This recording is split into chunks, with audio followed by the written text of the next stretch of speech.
Hello mga tol, magandang araw ulit sa inyo. Pasensya na mga tol kung mayroon na naman tayong Lazada.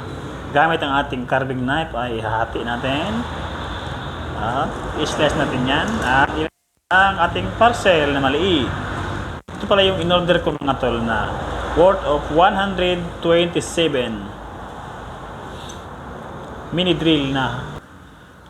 Mini hand drill ito mga tol. Ito yung hinahanap ko at gagamitin natin to sa ating mga project.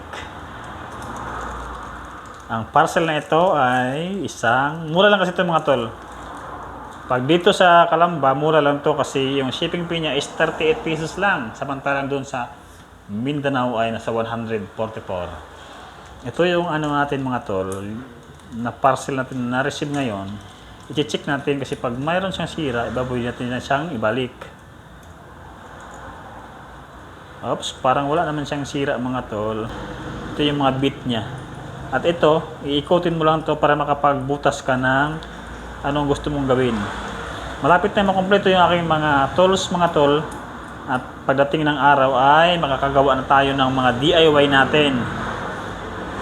Maraming salamat mga tol sa panonood ng ating video at sana nagustuhan nyo ang video natin na ito. At huwag kalimutang mag-like, subscribe, hit the notification bell, at mag-share na din sa iyo sa social media account ninyo.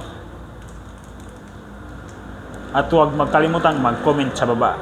Maraming salamat sa panonood mga tol.